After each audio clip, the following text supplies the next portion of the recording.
jangan terburu-buru. Ya, pahit-pahit jangan keburu dimuntahkan. Ya, saya ingat ya, siapa tahu di balik pahit itu adalah obat.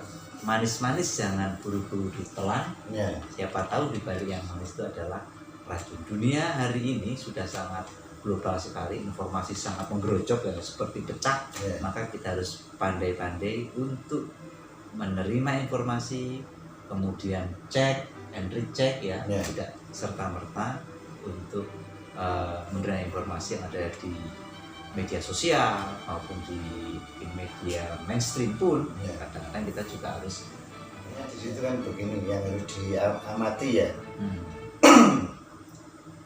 Saya memberikan pendidikan, ibunya Sofatul Rumah memberikan pendidikan kepada Mas Bogi. Ya. Maka kita lihat sisi faktor Mas Bogi, apakah dia mengikuti jejaknya yang dididiknya, jejaknya ibunya Sofatul Rumah dan jejaknya Abah Yai sendiri, ya Mbak Yai Muntar-Muki sendiri, atau tidak? Kalau seandainya misalkan ya Pak Yai mengajak murid Siddiqah untuk berorganisasi, Mas Bogi tidak mau berorganisasi, ini misalkan loh ya, maka kita bisa mempertanyakan apakah seseorang itu mengikuti apa yang diajarkan oleh abahnya atau tidak, kan gitu. Tetapi ini diikuti sama Mas Bogi itu, ya. Supaya jauh berorganisasi, Mas Bogi ya berorganisasi. Supaya jauh kaitan untuk santunan nasional sebagainya, Mas Bogi juga menggerakkan ya pemudanya untuk santunan. Baik Pak yang ngajak untuk bangun rumah syukur untuk sebagai rasa syukur kepada bangsa dan negara, ya ini juga dicontoh. Maka kita bisa melihat, loh ini sudah terpola. Iya, tentu juga Mas, bagaimana bisa menggerakkan sekian ribuan pemuda-pemuda itu kalau tidak ada sesuatu yang luar biasa. Artinya bahwa betul-betul Mas Bogi sosok yang tauladan yang kemudian diikuti. Itu satu. Yang kemudian juga misalkan beliau langsung terjun langsung ya di tempat-tempat terkecil, ada derajat desa. Ini fakta-fakta yang apa ya, yang artinya fakta bicara yang tidak bisa dipungkiri, bahwa beliau betul-betul mengikuti apa yang diajarkan oleh jadi gini, ada saya jadi ingat satu teori ya, namanya itu teori konsistensi atau komitmen. Seseorang pemimpin itu akan diikuti oleh orang-orang yang dipimpinnya ya, jika yang dipimpin itu melihat adanya konsistensi dan komitmen yang kuat pada diri seorang pemimpin ya. Nah, sehingga pemimpin-pemimpin yang mampu untuk menggerakkan orang yang dipimpin seperti beliau Bapak Kiai Muhammad Muntar-Muki atau ibunya Sofatul Rumah ya, atau juga Mas Bogi, itu jika orang-orang yang dipimpinnya itu melihat bahwa memang pemimpinnya itu konsisten dan komitmen, maka menjadi satu hal yang lumrah ketika apa? Ketika ada orang ingin menghancurkan kepemimpinannya, ya, maka yang dihancurkan pasti masalah konsistensi dan komitmennya. Ditampakkan seolah-olah ini loh pimpinanmu tidak konsisten, tidak komitmen. Ya. Saya masih ingat ketika misalkan dulu ya George W. Bush, ya, Presiden Amerika, yang membuat dia hancur, gitu ya. Itu sebab apa? Sebab dia pernah mengatakan tidak akan pernah nyerang Irak atau Iran. Faktanya dia nyerang. Meskipun pada waktu itu orang-orang Amerika yang mungkin tidak senang dengan Irak atau Iran, tapi yang dilihat adalah pimpinannya tidak konsisten, tidak komitmen. Ya, misalkan contoh ya, saya tapi tidak enak kalau nyebut nama. Dulu di Indonesia ini ada ustadz yang terkenal dan menjadi hancur gara-gara waktu itu dia nikah lagi. Persoalannya bukan nikah laginya, komitmennya. Sebab apa? Dia pernah mengatakan tidak akan ya menikah lagi, dan juga dia pernah mengatakan bahwa apa? Bahwa lebih baik atau disarankannya tidak nikah lagi. Ya, tapi bandingkan dengan seandainya misalkan ya ustadz-ustadz lain yang memang komit mulai awal ngomong ya tidak masalah nikah lagi gitu loh. Maka ketika nikah lagi tidak jadi masalah.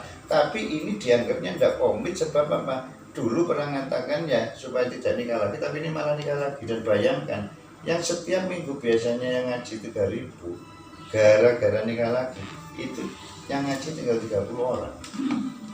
Luar biasa Ya. tanpa bicara tentang komitmen dan Hidayati Sukarmin. Assalamualaikum warahmatullahi wabarakatuh. Mas, saya mau bertanya.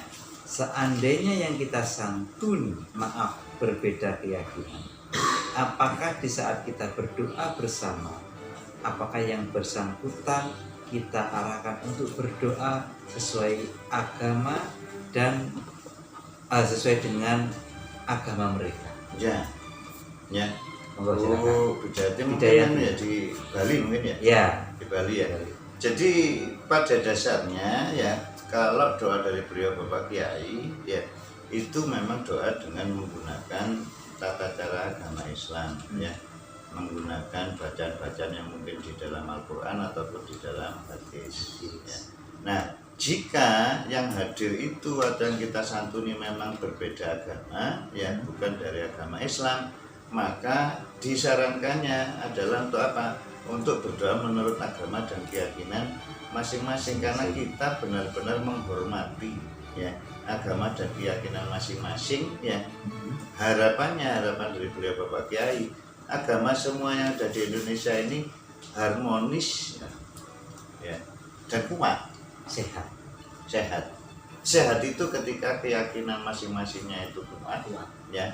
Dan kemudian ketika antar umat beragama ini bisa saling toleransi, maka itu menjadi harmonis ya. Jadi disampaikan untuk berdoa menurut agama dan keyakinan masing-masing. Intinya kita berharapnya doa itu ada 3 macam ya. Satu memang untuk kejayaan dan kelestarian Dibra. Yang kedua untuk kejayaan dan kelestarian Sidiria. Yang ketiga untuk keselamatan kejayaan Indonesia Raya. Ya. Bahasanya terserah menggunakan bahasa apapun sesuai diyakini masing-masing. Oke, ini ada pertanyaan lagi dari Bapak Suwardi. Assalamualaikum warahmatullahi wabarakatuh. Kami bertanya, kami sudah mendata yang berhak untuk menerima santunan nasional, tapi waktu pelaksanaan nggak bisa hadir. Doa bersama dengan kurang sehat badan, apakah bisa diwakilkan? Terima kasih. Ya, kalau misalkan yang berhak menerima ya itu memang tidak bisa hadir gitu ya. Maka jika diwakilkan ya otomatis pastikan bahwa itu memang benar-benar wakil dari orang yang tidak bisa hadir itu. Ya, intinya bahwa supaya ini benar-benar adalah tepat pada sasaran ya. Kalau misalkan itu memang yang mewakili pun tidak ada ya, berarti tidak ada alternatif lain ya, berarti memang harus datang sendiri untuk menyampaikan. Tapi diupayakan sebenarnya adalah apa? Adalah untuk supaya bisa hadir, supaya bisa diajak berdoa bersama-sama untuk keselamatan dan kejayaan bangsa negara ini. Hanya pada kondisi tertentu memang orang berhak tapi kondisinya sakit bisa diwarnai tokoh-tokoh ya dibalik suksesnya santunan nasional ini dan lestarinya ya. Jadi ada Sang Mursyid atau Ibu Nyai dan Mas Bagi ini yang menggerakkan pemuda-pemuda dan ini menjadi penyambungnya Sidiria, termasuk penyambungnya Cinta Tanah Air, penyambungnya Indonesia Raya. Ya, dan tetap ya kita sebagai murid berharap yang terbaik yang terjadi ya, sehingga jangan lupa ya di dalam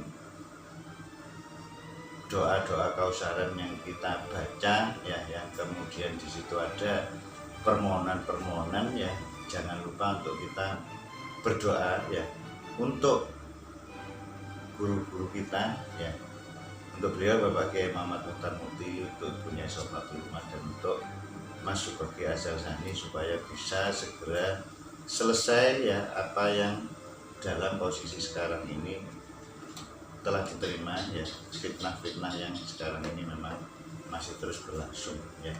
Dan kita sebagai warga Siddiqiyah ya tetap berprasangka baik terhadap apapun yang sudah digariskan oleh Allah Subhanahu wa taala ya.